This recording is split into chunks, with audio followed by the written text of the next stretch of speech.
All right. Well, I don't want to take up any of your time, so let's just jump right on in and Oh, wow. tell us about some simple development systems. Well, very cool. Thanks for having me today. I am really, really honored to be here. I don't know how many of you guys know me. I've sort of been, I think like you, Randy, kind of refining my role over the last several years. I have worked both with Chris Davenport of the Nonprofit Storytelling Conference and the Veritas Group on online projects. And today my focus is primarily nonprofit development and communications training. And in addition to that, I live in the city of Philadelphia, city of brotherly love, and I have two amazing daughters. One is very shy, and I don't have her picture, but this is my daughter, Abigail. She is a law student. She's at Temple University Beasley School of Law.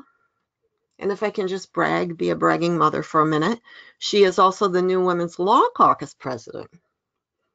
And let's see, what else do I love to bake. I love nature. I love reading, movies, weightlifting, and my latest thing is This Is Us. Have you seen that show, Randy? I think Randy's I muting himself. have. Oh, yeah, it's awesome. It's a I great just show. discovered it. I've been binge watching. Like every night I'll watch like 2 or 3 episodes. Now I'm all caught up and now I'm all like, who is her? Who is that? Yeah, I'm glad you're caught up because then I wasn't going to do any spoiling. So No. we won't spoil it for anyone else that's watching. So What an awesome show.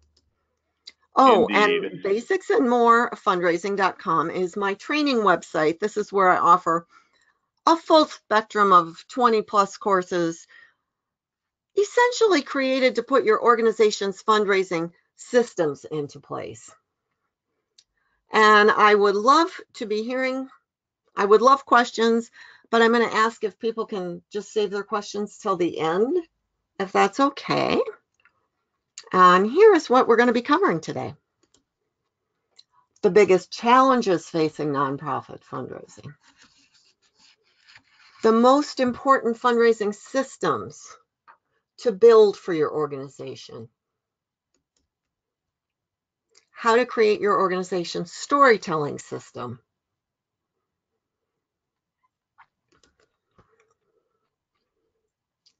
Tips and strategies essentially for successfully implementing what I call rinse and repeat systems at your organization.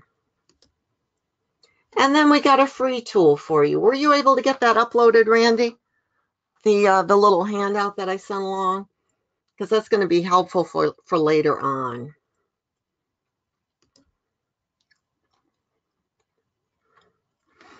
So I should have changed the headlines.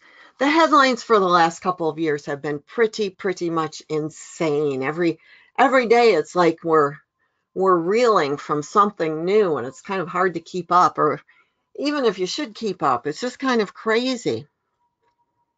And I think that the whole world, it's not just here in the United States, although it almost looks like that, but all around the world, I think we're feeling a lot of uncertainty. And the research really shows us that fundraising is more challenging today. And that uncertainty with the world was reflected back to us in this 2018 Edelman Trust Barometer report. This is an annual report. It's called an Annual Trust and Credibility Survey. Excuse me, and this is the 19th year. And it's pretty much a global measurement of trust across the world.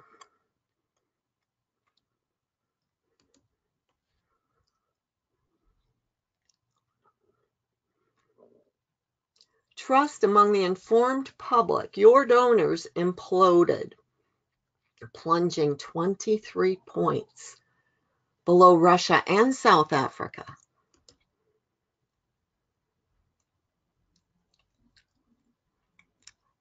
I think we have a lot of challenges. We also have a lot of distractions every day. Every day we're tempted by yet another free webinar, by claims of organizations. Maybe they're saying, you know, we raised $10,000 on Facebook. Here's how you can.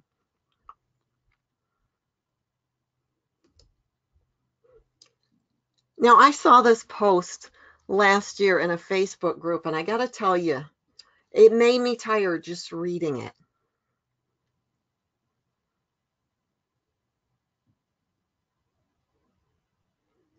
This kind of fundraising is simply not sustainable.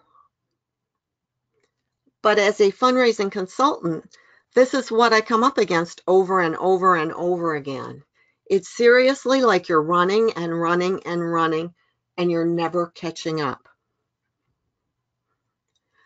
So hopefully, some of the tactics, some of the techniques that I'm going to share today are going to help you get off the hamster wheel.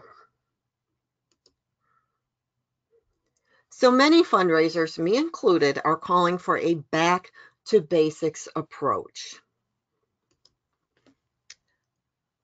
I don't know if anyone here is familiar with W.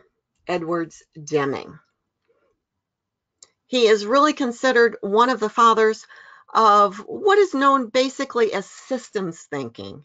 And he is considered a huge influence on what has become known as the Japanese post-war economic miracle between 1950 and 1960, when Japan literally rose from the ashes of war.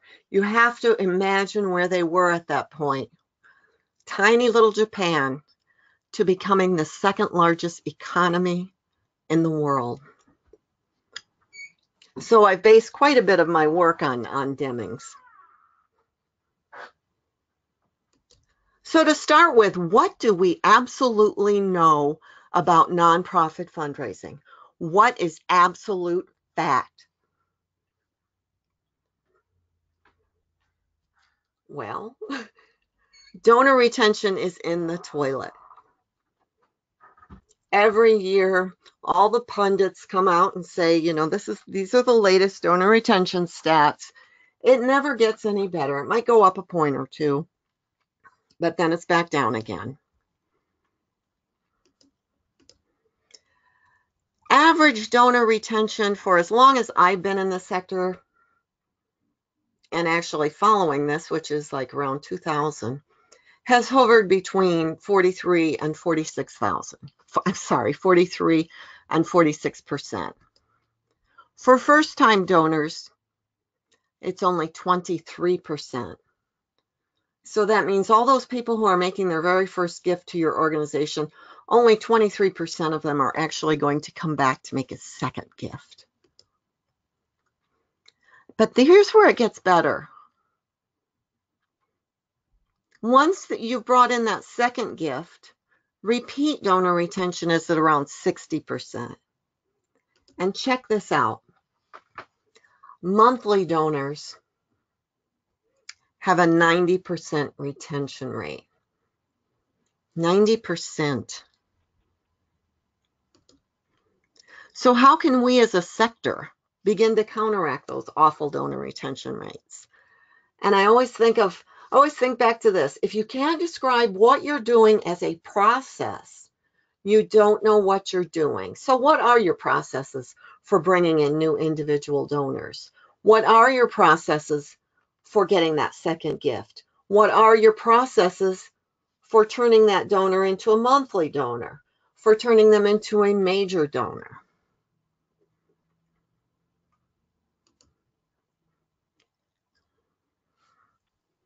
And we also know exactly where the philanthropic dollars come from and why it makes real sense to build a strong base of individual donor support, right? I look at the stats that come out every year from Giving USA, and it's like individual giving comes in at about 70%. Corporate funding is what? Corporate funding comes in like at 5%. And I think foundation funding is around 15. So at their very most basic, how do simple development systems work?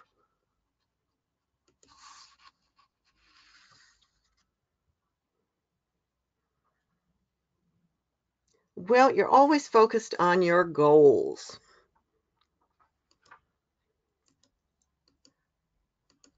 Simple development systems are repeatable. Going back to that rinse and repeat, right? Here's an example. You've got a system in place for donor newsletters. Whether you send out 2 donor newsletters a year, 3 donor newsletters, 6 donor newsletters. Some of our students even send out 12 print newsletters a year. You've got a system for them, a system that you can rinse and repeat over and over and over again. Because remember, consistency is really a hallmark of nonprofit fundraising. These are just samples from some of our students here. This one on the left is from Nashville Rescue Mission. They actually raise, I think it's $2 million a year just from their print newsletter. No ask, just from their print newsletter.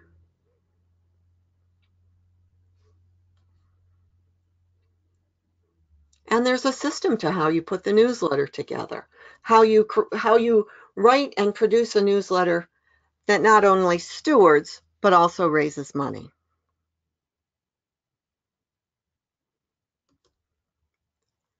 You can measure them. For instance, you send out your lapsed donor appeal. You can measure it. When you share your organization's stories on your Facebook page, you can measure the interest. And you can adjust and tweak your systems for the best results. But the number one thing that the best fundraising systems have is their donor front and center of their fundraising efforts. So let me check and see. Does this make sense to you guys? Super quick unofficial poll, if you could just type into the questions box. What systems do you think you already have in place? Let me see if I can. Are you there, Randy? Of course I am. What can I help you with? I always mute myself too, and I know it takes a while. Yeah. What kind of systems do you already have in place? We got some manual systems and QuickBooks so far that's coming up. Oh, that's good. Yeah, of course your CRM is a system, but like what kind of other systems do you have?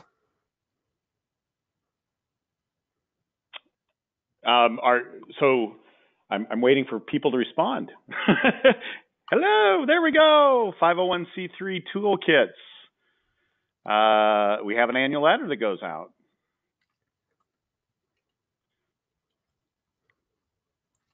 E-newsletters.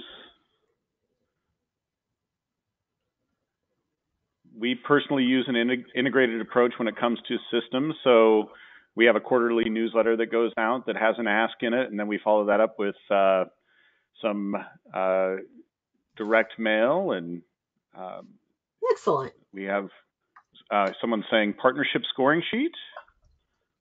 Oh, I like that. Yeah. Excellent.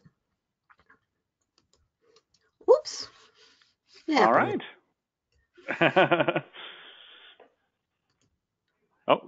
There we go. Here's one. GiftWorks. Yeah. GiftWorks.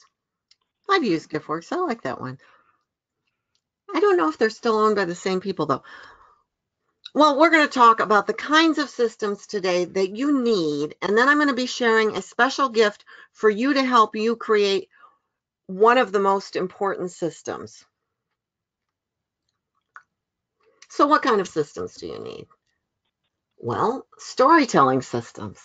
I always start out when I'm going into a new organization with their story.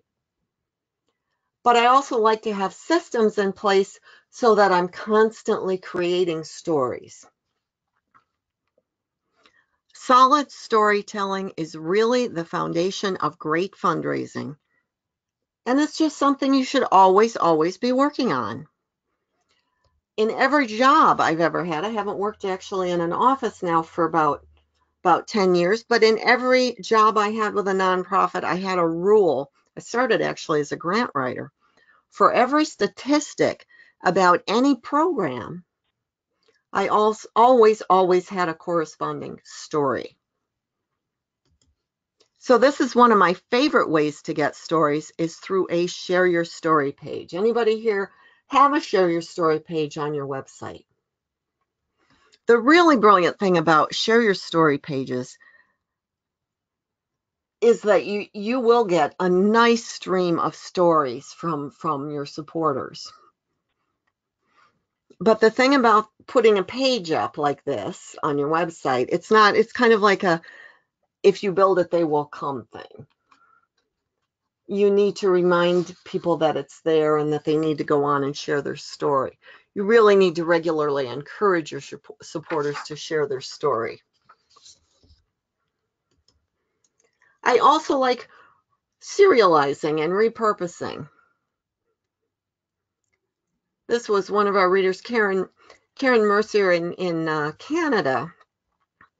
They had this poor little cat, Bruce Almighty, come in. They thought they might have to even amputate all of his legs. He'd just been bound with electrical tape. This cat was in sad, sad shape. And I think, yeah, she was trying to raise $5,000. She raised close to $25,000 of her $5,000 goal.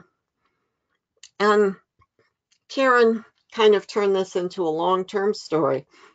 The last time I heard from her was Bruce Almighty with his forever home. Just a really sweet story. When I worked at a grant-making foundation, there was one organization, it was a women's organization, and in their grant proposals, they would always share one particular story.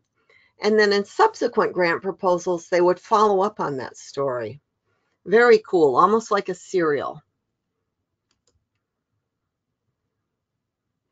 Remember, if a story really works with your donor, say you send out your appeal letter this year, and it really resonates with people. You know, your fundraising goes up 30% from this particular letter. You know that story really resonated with your donors. There's no reason why you can't use it again. Roger Craver, in his column, every holiday season, he actually shares this particular letter. That one organization, it's evergreen, they use it every year.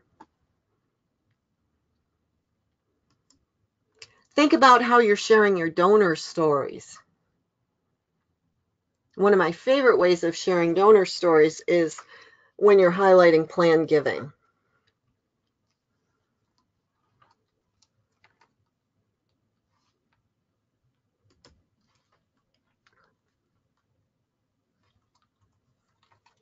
Here's a great one from Cornell Ornithology Lab.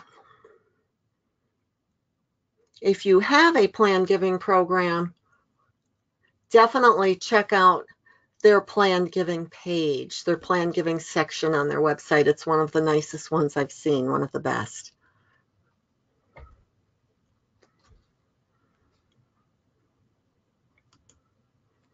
Stewardship systems.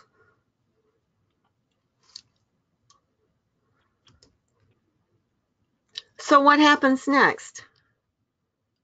When a check comes into your office, when an online donation is made, what are the systems? At its most basic, a simple stewardship system might look like this. The check arrives, you enter it in, send out your thank you letter with a 48-hour turnaround. If it's a new donor, you might make a phone call. After a period of time, you'll send out an impact report. But you've got that system in place to get that next gift. What kind of online giving systems do you have in place? What kind of processes do you have? How often do you revise your thank you email? At the very least, it should be revised for every single campaign. What does your thank you redirect page look like?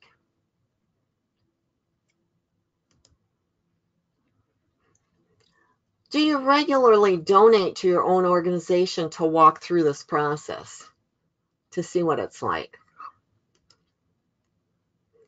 And again, what systems do you have in place to get the second gift? This is a big one too. How are you regularly building your email list? Email is still the best way to go about getting those online donations.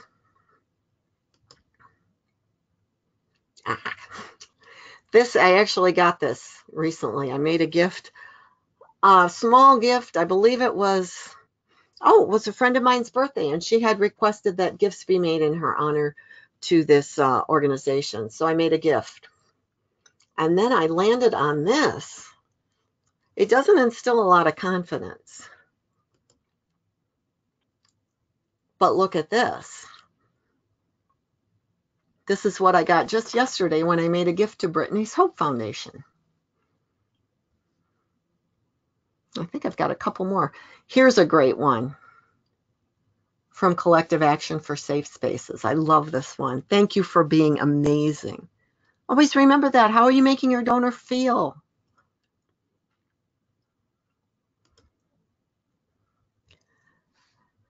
And this one I find is kind of weird for some fundraisers, but for me it was critical.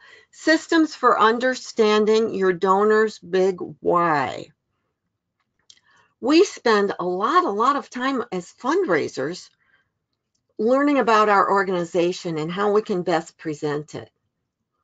When I would argue that it's even more important to find out what your donor thinks of your organization. What is their reason for supporting you? There's all kinds of systems that you can set up to encourage feedback. Could be a little widget at the end of a donation process. Could be just a link in your e-newsletter. Could be a quick survey. Fundraising should be measured long-term, not just on immediate returns. This was from the Commission on the Donor Experience, Ken Burnett's project. And I love that non-financial engagement, which is something that our students that I've been experimenting with quite a bit lately. What does that mean, non-financial engagement?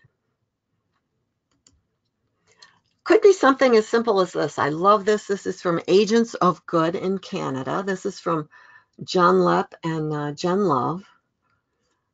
And this went out, I believe it was last year for Yellow Brick House. And they included, along with the return, the donation. Why am I having a brain freeze here? But you know what I mean, the response device there. They included these little ornament type things. My wish for the women and children of Yellow Brick House.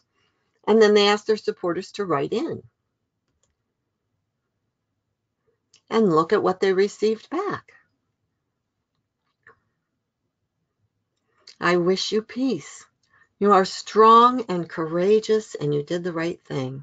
I want you to know that you are loved. Isn't that beautiful? This is one that I did for a client last year, where we included a piece of origami. And we encouraged our supporters to make magic happen.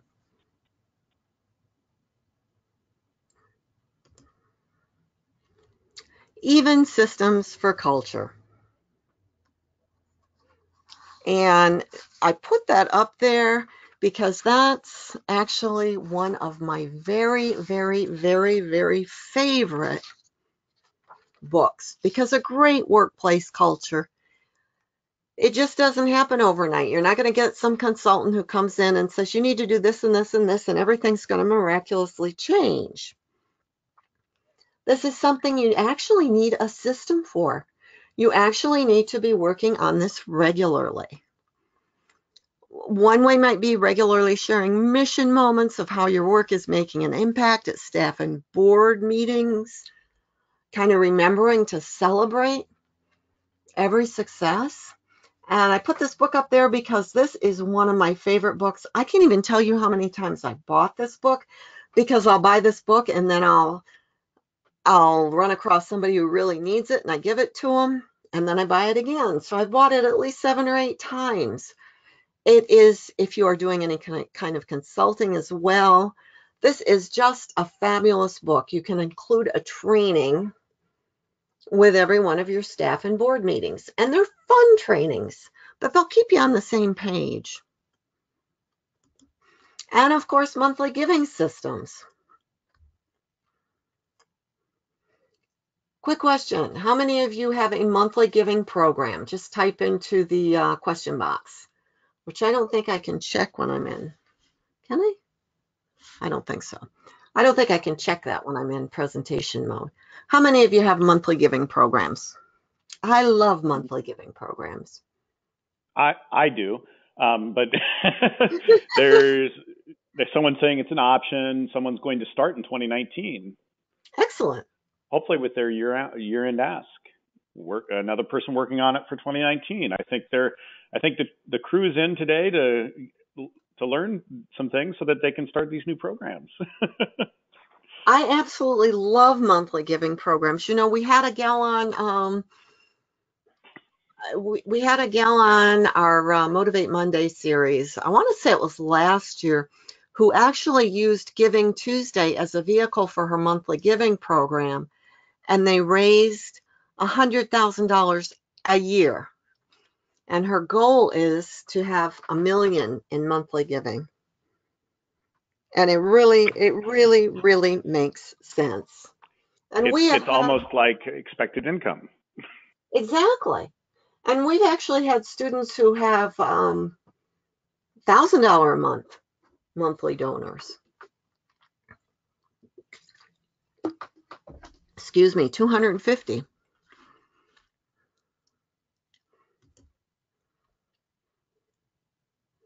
And this is a cool stat from Erica Wasserp, who literally wrote the book on monthly giving. 60% of donors under the age of 35 give monthly. My thing, Randy, what I'm trying to figure out is how to get more people, more monthly donors to give via their bank account. Yeah, a payment processor that we use actually has made it a lot easier to do that online even. So I am seeing that. And I yeah. think that's brilliant, because then it's like, well, it's like my gym membership. It comes out of my bank account. So when my credit card gets hacked or it expires, there's never a problem. There's never an interruption. $288 a year, nothing to sneeze at. I give monthly gifts between 10 and 45. And then, of course, the wonderful monthly donor retention rates. This is just critical. The thing with monthly giving is that you really have to work it. You need to go beyond the option to give monthly. And if you have the option to give monthly, and people actually are giving monthly, you need to find out why, so you can really grow your monthly giving program. And here's an oftentimes overlooked system, because you don't think about it until it happens to your organization. It's not like, you're starting out and thinking about these in memoriam gifts, right? This was actually my very, very first experience as a donor. When I had my second daughter, I think I was about 35, one of my best friends lost her 8-year-old son to a pediatric brainstem tumor.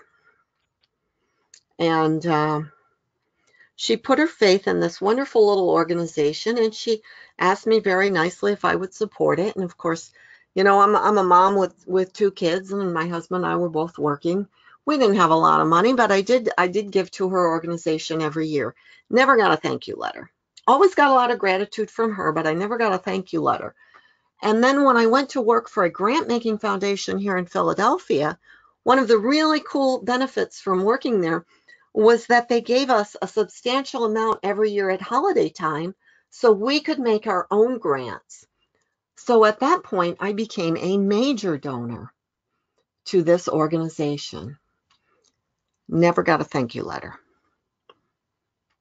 I want to say it was about 20 years after her son had passed away when my friend, who had given tirelessly as a volunteer for years, organizing bike rides, organizing all kinds of events, she finally quit the organization in frustration over how she was treated. When you're not treating your donors well, chances are you're not treating anyone very well. So I kind of got off tangent there, but I can share a link. There's actually a wonderful link to Sophie and their thank you letter clinics. They've got some really great in memoriam letters. So when designing your organization's systems, always remember to keep the end in mind. Maybe your monthly donor systems are designed to get the monthly donor and then to keep the monthly donor happy and very, very clear about the impact of their gift, and eventually to upgrade their gift. So is everybody here ready to create one of your organization's most important systems?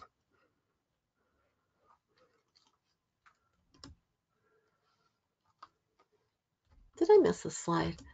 We are going to be talking right now about systems for new donor stewardship.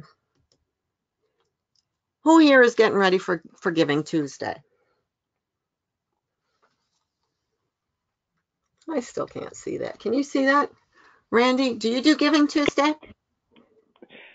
We do it somewhat passively. Our giving day, our community giving day, is just such the community rallies around that so much. That's one of our bigger moments for us personally. Right. We do it somewhat passively, and we do a lot of year-end ask stuff, but we haven't like fully engaged in it. But we'll be doing a little bit, and actually, our listeners can know that we'll be asking for for you.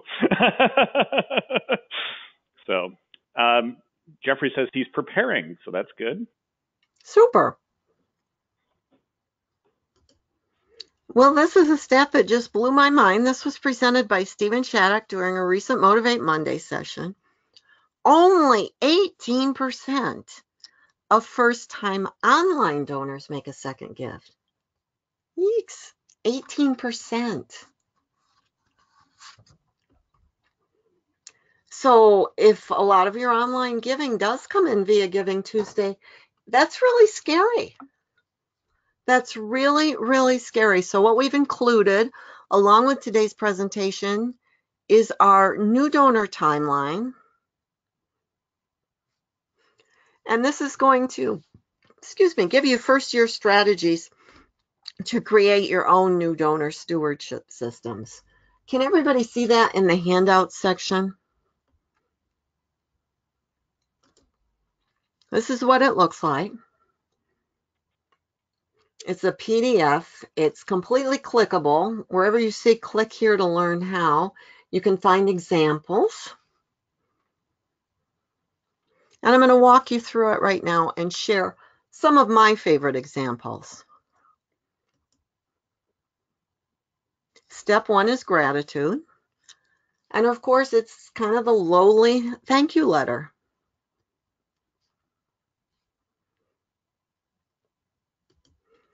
And our most recommended step 1 for new donors is the follow-up thank you call. And I have to tell you, going back to this gal who used Giving Tuesday as a monthly giving vehicle, they actually had their whole team, board members, volunteers, staff, making calls that day, making thank you calls. Donors who have been phoned for one reason or another show retention rates 15% higher than those who haven't been contacted.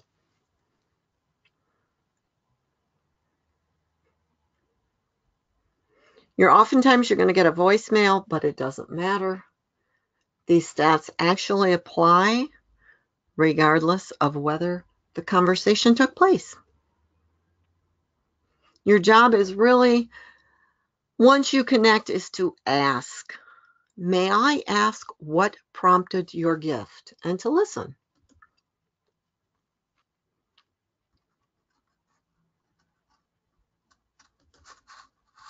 So have you ever subscribed to a nonprofit? I know I've done this so many times, to receive their updates, maybe their e-newsletter, only to hear from them so many months later after you signed up that you actually forget that you ever signed up?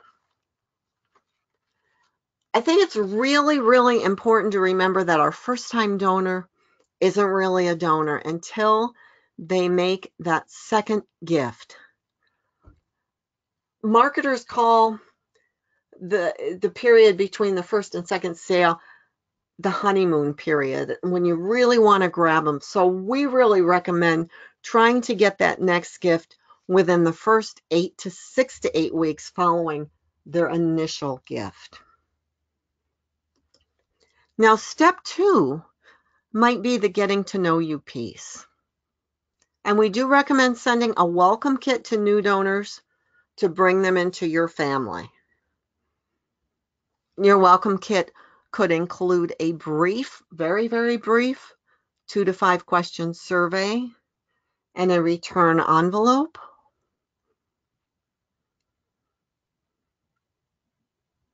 You might be surprised at the checks that actually come back.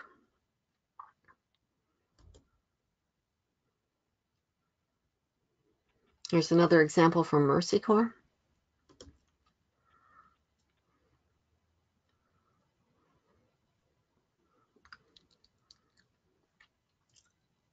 The next step is going to be showing the donor the impact of their gift. This is an example of an impact report from one of our Basics and More students. This was the first one they ever did. They raised over $10,000 without an ask. And step 4 is going to be a direct ask. And this is where I haven't talked to anyone who's tried this yet, but I think it's a great idea. This is where you might try testing a monthly giving ask, like this one from Save the Chimps. And of course, throughout your system, and how long you choose to keep people on your system if they don't make a second gift is up to you. You're going to be reinforcing the impact of your donor's gift. And another favorite way of mine is through what we call the gratitude report. This again is another example from John Lepp and Agents of Good. It's one of my favorites. And throughout the system, you'll also be continuing to show your donors gratitude. How can you think about it? How can you surprise and delight your donors?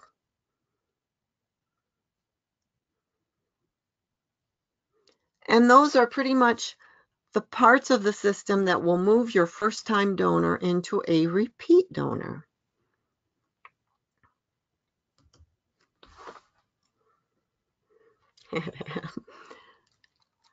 So we're coming to the close of today's presentation. And I've got a question for you. So what is the number one way to safeguard your organization from any challenge, such as an economic crisis?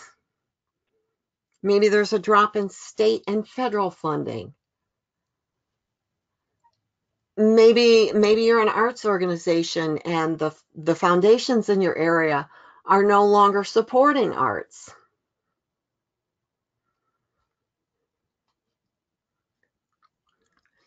Really, if you focus on your donor with a laser-like intensity, and remember that your ultimate goal is donor retention. So if you're thinking it sounds like a lot of work, I'm going to kind of come back to this because it might be a lot of work, but it's sustainable. And what you're doing is you're building your major donor pipeline. And this is just not sustainable in any way, shape, or form. I love, again, going back to W. Edwards Deming, profit comes from repeat customers, those that boast about the product or service. Your ultimate goal is that high donor retention. This is actually one of our clients. Unfortunately, they don't have a lot of donors yet.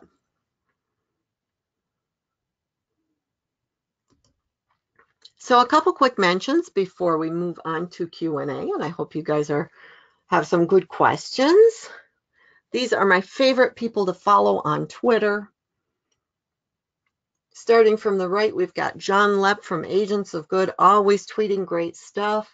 If you are on Twitter, Twitter's actually my favorite for fundraising, more so than Facebook. I mean, for ideas and getting feedback. Sheena Greer, Erica Wasdorp, author of Monthly Giving, Mary Kalan, who also, she has a phenomenal blog, Lisa Sargent, who is probably the best international copywriter out there, and the Whiny Donor. The Whiny Donor's the best. And I am excited to let you guys know that we actually have a Black Friday sale going on right now, where you get $50 off any class in our Basics and More U. There is the link if you want to check it out.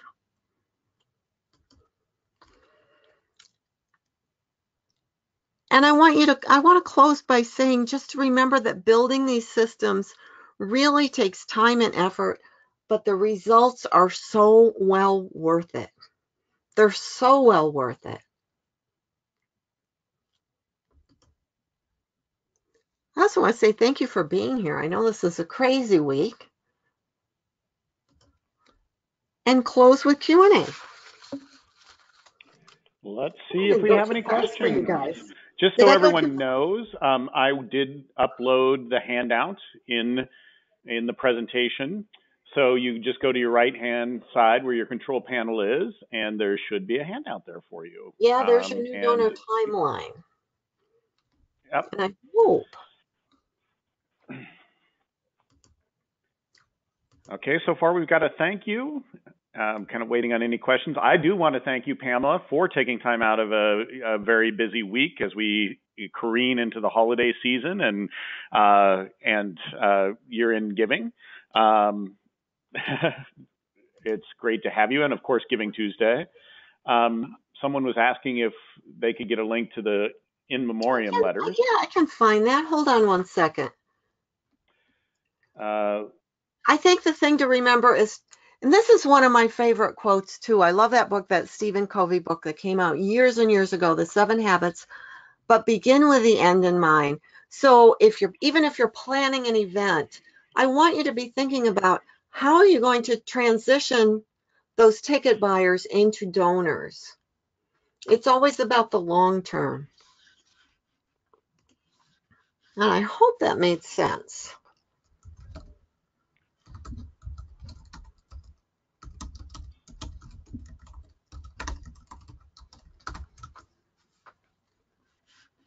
There we go.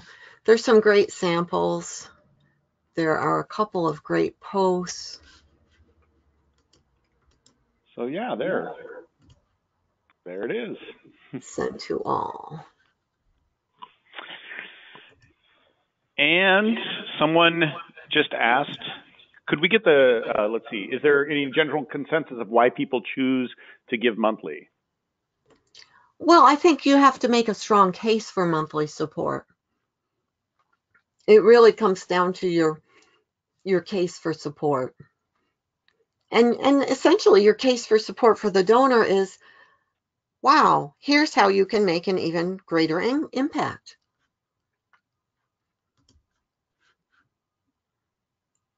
Okay, for the member survey you mentioned, what questions does that consist of? Oh, usually it's funny. I got a welcome kit when I became a donor to one organization, and they sent me, and it was actually a really great welcome kit, but the survey was one of those, I call them everything but the kitchen sink surveys. And like one of the questions was seriously, would I consider leaving a legacy gift? No.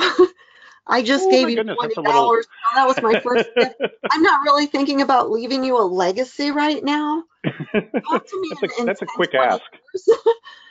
But essentially, I like to ask, what prompted their donation? What prompted their donation? How do they connect? I made a donation. This just killed me. This was a couple years ago. Does everybody read Honey on Facebook? Humans of New York. They have some great stories. They have this fabulous story about this young man who had been incarcerated and was trying to put his life back. He was out. And in the comment section, one of the commenters said, "You really need to check out this organization. They do a lot of good work with ex-cons." And I thought, well, this is really cool. And I went and I checked out the organization, and I very impulsively made a monthly gift. Crickets. I never heard back from them. Never.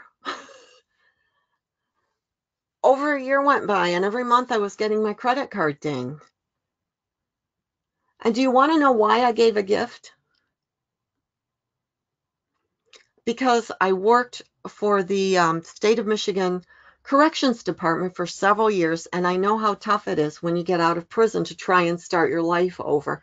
And I know that there's very little support. So I think really finding out your donor's motivations is key.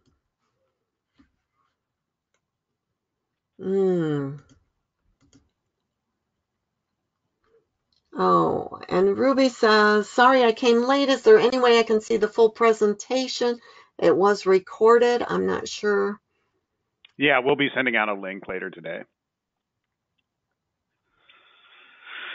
All right. Well, it looks like you've just satisfied all of their questions. Oh, wait.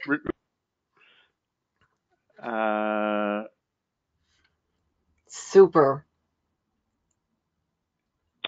Yeah. I should have put did I put my contact information up there? I don't think I did. There it is. If you have any questions later and you want to talk to me, go ahead and email me. All right. Well, hey, thank you so much, Pamela. Don't work too much this weekend. Remember, it is a holiday. Make too. all the favorite things for your daughters and just enjoy. Thank you so much. Everybody a wonderful Thanksgiving. Thanks for having me, Randy. You bet. Bye-bye.